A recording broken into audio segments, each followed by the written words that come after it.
Hello there! Today is a very windy day. You can see the trees back in the background just blowing all over the place. We are at SeaWorld. As you can see, we are here for SeaWorld's inside look. So what this is an inside look, sort of like a backstage thing, behind the scenes sort of thing, explaining what goes on with their animals here at SeaWorld in their rescue relief program. So there are 6 locations for each of the inside looks. If you go to 4 of them, you will collect stamps, and at the end, hopefully you'll get your dolphin pin. Now it is while supplies last, so I am hoping that we'll be able to get our dolphin pin today so that we can show you guys. They also have special guests. Their first guest was Guy Harvey, the artist. Their second guest is Chris Fisher, who is a conservationist, and their third is Jack Hanna. Now, we have met Jack Hanna before. Fantastic person. This only goes on during the weekends, and it's 3 weekends in a row. So let's go see if we can go do this. Hi guys, my name is Leah. I'm part of the Dolphin Programs team. I'm going to tell you guys a little bit about what we do in here. Fish ops for us, for our marine mammals, starts about 2:30 every morning. We get to come in and we get to start our food prep. So, day before, we put the fish in the cooler to thaw. We're going to pull that fish out and we're going to put it in those things that you guys see behind you. We're going to start running cold water over it to help it thaw a little better. And while that's happening, we are going to go into our freezer. We're going to pull out the next batch of fish for the next day. And we're going to then put that in the cooler to start its thaw. Once all that fish is thawed, we have 2 different types that we pretty much thaw in here. The small one is capelin. This is going to be a big part of the diet for all of our animals here. The second one is this little bigger one. This is airy. So this is going to be the kind of meat and potatoes that all of our animals seem to really love. So that's going to be the 2 main types of fish that we will have in here. These lovely buckets here, we have about 60 of these that we will fill every morning with fish. So about 25 to 30 pounds. Each one of these will have in them. We get to then ice them all up, and then we get to hand carry them over to that truck right over there. That truck over that you guys passed as you guys are coming in is going to be used to deliver all of our fish throughout the park. We'll deliver the thawed fish, which are going to be these red numbers right here. Everything in red is what we deliver thawed. We also have all these green numbers here with what type they are. That is going to be what we're going to deliver to those areas that is still frozen. Every area has some type of unique fish or something that they might use, and it's small quantities, so they will thaw that stuff themselves. And then once they have all of that had, they'll start bucketing it out and dividing it for each of their individual animals under their care. So every animal gets exactly what they need. Speaking of every animal getting exactly what they need, we have a nutritionist on staff that will have kind of calculate out what all of our individual animals need. One of the things that we take a look at is water content. Really good water content thing. It's going to be, you guys know what this is? Squid. Yeah, squid is 90% made out of water. So that's something that is really good to get fresh water to our animals. All of our fish that we get here is sustainably harvested. So we make sure that we do not deplete the natural population at all. If we ever had a case where one of the fish that we might be using is going to be depleted if we were to fish it, we're not going to take it. Something else kind of fun and exciting, we get a delivery once a week of fish. It's about 30,000 to 40,000 pounds of fish every week that comes to us. So when that delivery comes every Wednesday around noon, we get to come and we get to put it in the freezer. Our freezer, since it is Sunday, is going to be about half full right now. But you guys, if you're interested, we can take a look at our freezer, let you guys see and take a look in there. How many people do you guys think we use in the morning, 2:30 in the morning, to do our fresh prep? We're here from 2:30, we get deliveries done around 5:30, and then we clean from like 5:30 to 6:30. 12. How many people do you think it takes? Just 12. Just to prep and then take it out? Prep and to deliver it. Maybe 35, 40. You guys are funny. 2 of us. There are 2 of us here. There are 2 of us that will do all of that food prep. So it is a workout in itself. We have all these things that we're doing, but we will have 2 of us that will do all that food prep and delivery by 7 o'clock in the morning. And that's when the rest of our staff will come in and start with we'll start with actual animal stuff usually around. Kind of crazy. And when we have baby manatees in, we have to stop what we're doing and do manatee feedings as well during that time. Baby manatees will get a formula. They do not eat fish. So it's not any type of fish content. We make a formula here that we will give them. If they are not Usually we get pretty lucky and they get on a bottle pretty fast. If they're not on the bottle yet, we will tube feed them though. All of our animals are on a variety of fish to start with now. So that variety of fish, if we were to take something out or kind of remove a lot of it, it's not going to hurt them to get more of something else. And that's one reason why we do have such a wide variety of fish that we use. It's also really cool. SeaWorld uses a lot of bycatch as well. So a lot of those fish that different restaurants and stuff would not take, SeaWorld is able to use with our animals, which is pretty cool. Mullet is one of those big ones we use with our animals, and a lot of other places too. Like a lot of restaurants and stuff will leave that out. Kind of a fun fact, to feed our manatees is more expensive for one day than to feed all of our other animals in the park because of the produce. Wow. Let's check out that freezer. A few things before we go there. It is negative 10 degrees in that freezer. Oh my god. This is their freezer.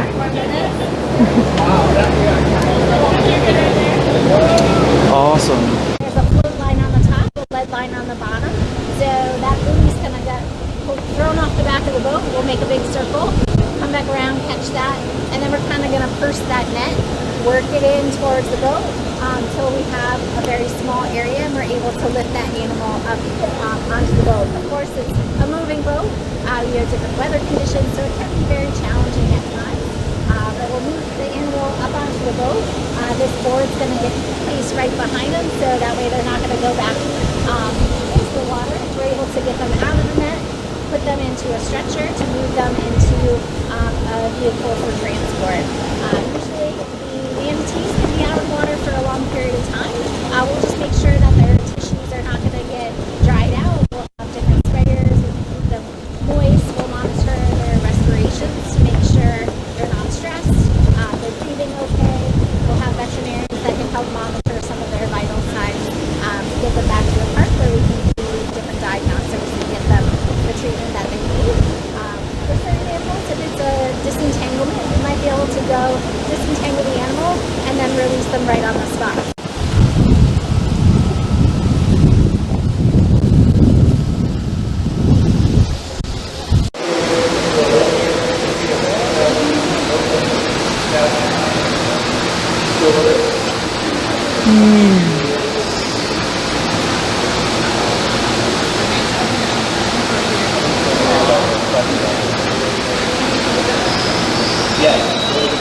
This is awesome. I mean,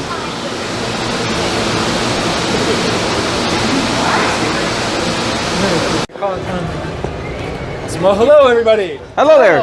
Well, welcome. My name is Xander. I'm part of the team here at Sea Lion and Otter Stadium, as well as Pacific Point Preserve. So we're going to be going through some of the support areas for Sea Lion and Otter Stadium, as well as Pacific Point Preserve. While you're back there, please try to stay close to me. We are going through a working area, so not only are there people moving around you, but there's also going to be a few other groups back there as well. Oh, here, otters. Over here on your right-hand side, it's a little bit tricky to see over this wall right here, but these are some of our otter housing areas. We do have 10 Asian small-claw river otters that live with us here at Sea Lion and Otter Stadium.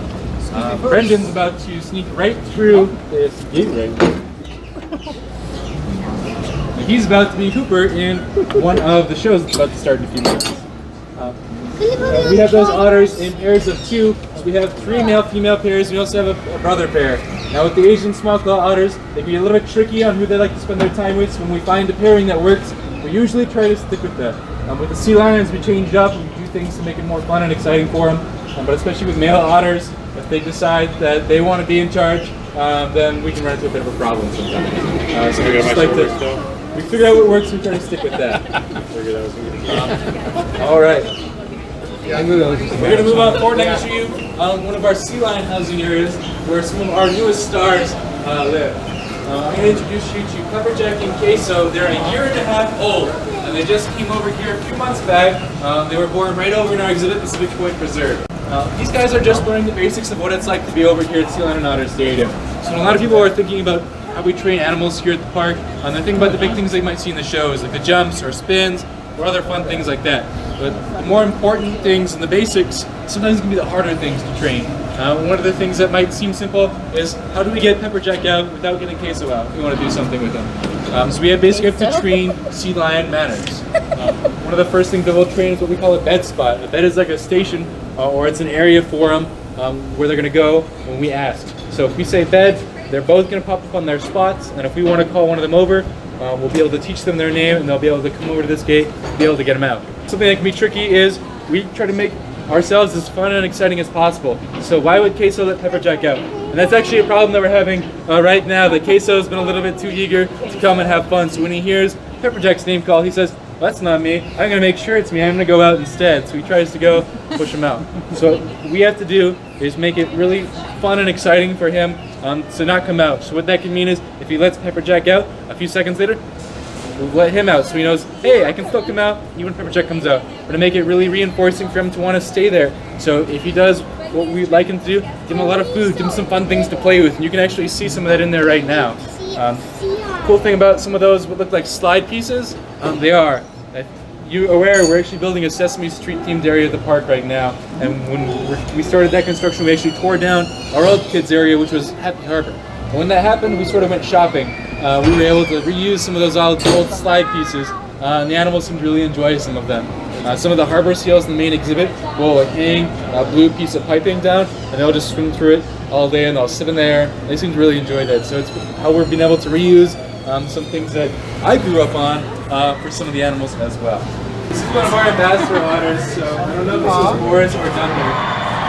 You can sort of wheel drive by so you can all get a look.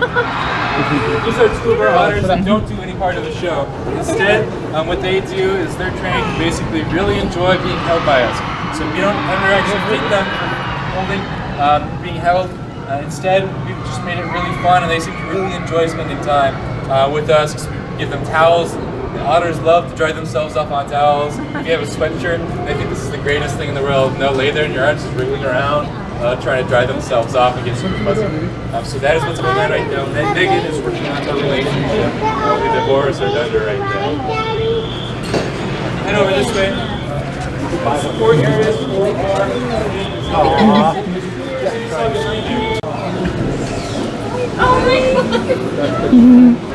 Hello there. You just like the camera, don't you?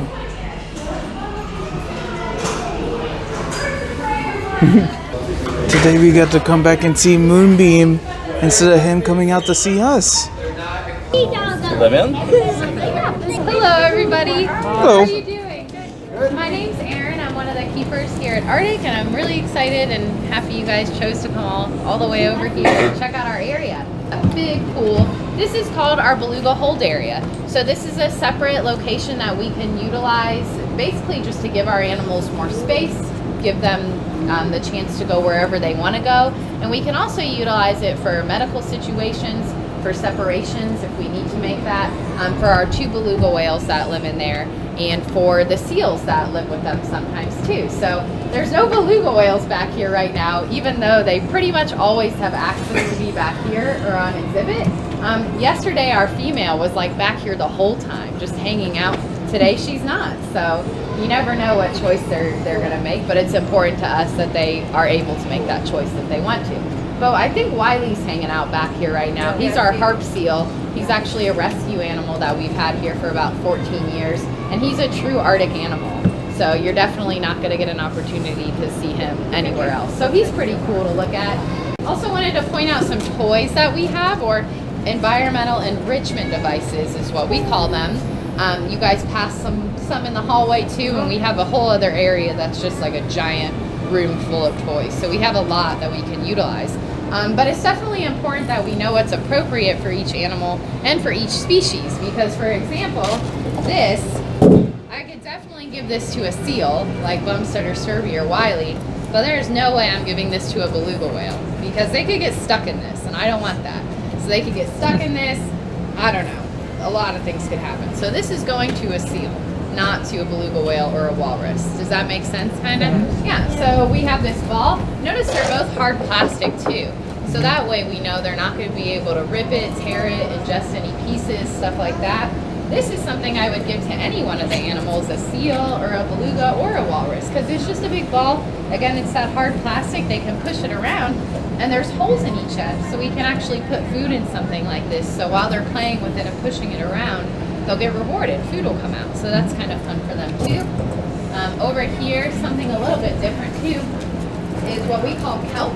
We have it, it comes in a few different colors, but it's basically a car wash strip. Like if you're going through a car wash and all the things that go like this, it's that, but it's very durable, but it's a different material too. It's softer, so we can put this in the water. We give this to our belugas and our seals, but our female beluga, Whisper, she loves kelp. She loves it. Every time it's in the water, she has to come get it. She wears it on her body like it's an accessory. It's so funny. So that's something that's really fun for her. Giving them the water. Guys, how you everybody doing today? Pretty good, pretty good. My name is Brant, and I've been here for 20 years working with the animals and the fish too, but this is one of my favorite areas to work in. It's the guys take a lot of pride in keeping this area clean. This is our kitchen area, so we run about 400 to 500 pounds of fish a day just in this area down here at Wild Arctic. These are our thaw sinks. This is kind of the final step before it gets put into the buckets. We have a walk-in freezer and a cooler behind you. And like I said, this is not as big as our main kitchen that we have in the park, but it's a pretty big kitchen. And we have walruses, beluga whales, and harbor seals down here that we make our diets for every morning. And our guys come in about 5 a.m. So we also have our ice machines, and behind you guys are all the buckets that have been fed out already for the day. So one of the things the guys do when they come in here in the morning is they get the fish put into the sinks and start running the water on. That's probably the first thing they do. The fish has been in the refrigerator for 24 hours, thawing out, and then from there it goes into the sinks. Now they got to go in there up to their shoulders a lot of times. You imagine a bunch of this fish in here kind of still a little bit frozen, and they just start working their way through it with the running water. The water then goes down these pipes, and then kind of this constantly turns over. So they want to get it thawed out, but they don't want to get it warm. So once the fish is thawed out, then they come over here, they start taking the buckets, and they come over here to our diet board, which is right in front of me. So you can see we have all the animals here. It's like a big recipe board.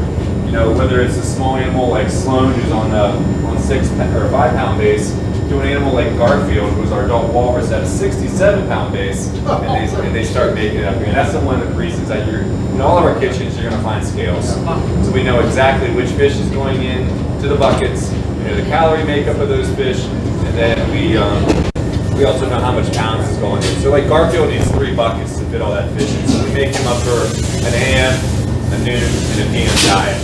So this is Nick and Melissa. They're kind of finishing up some feeds on some of the animals. They're cleaning the buckets they just fed out, and they're going to put it back in circulation so the AM guys can get it going in the morning. So this is a little bit of the fish that we use down here. Most of the animals in the park, whether it's the killer whales or the harbor seals, and most of the marine mammals, you're going to find herring and capelin. Capelin is a saltwater smelt. It's really fished with a roe that you find in the females. Used pretty highly in the sushi industry here because of the roe. But we get mostly male coming in, and then this is herring. So these are both fish that you're going to find in restaurants. This is not so much down here, but you will find this in grocery stores up in I know up in Minnesota, I've seen it up in there and some other parts. And then herring, you can find it a lot of delis and anything. And this is squid, okay, so you're going to find this too. And then the other thing we don't have on here is the clams, okay. Clams are really for the walruses. Clams come from most of the times the fisheries come in from the New York, New Jersey area off the northeast coast. We've been using the same company since we started here out of Tampa, and they kind of contract out to different fishing industries throughout the world for the fish that we need for our park. And they do the same thing for restaurants or other big seafood companies. But for the most part, the fish that we get in, whether it's the capelin or the herring, a lot of times this comes from Canadian waters or Icelandic waters, depending on the times of the year. So we try to we get the highest quality fish that we come in. We have really high standards when it comes to the process of the fish of getting it ready for the buckets. We are inspected just like restaurants. We have a USDA inspection, so we got to make sure our records, temp logs, and everything are up to snuff, as well as just keeping that area clean. And that's one of the reasons why you find stainless steel in restaurants or here at SeaWorld, because it's easy to keep clean. So we finished. We actually did all 6 of them, and you guys are able to see all 6 of them. So after we finish all of them and we got our stamps, we got our pin. It's a dolphin. So cool. But it is the end of our day, which means it is time for me to run off and watch out for free-range grandmas. So see you guys.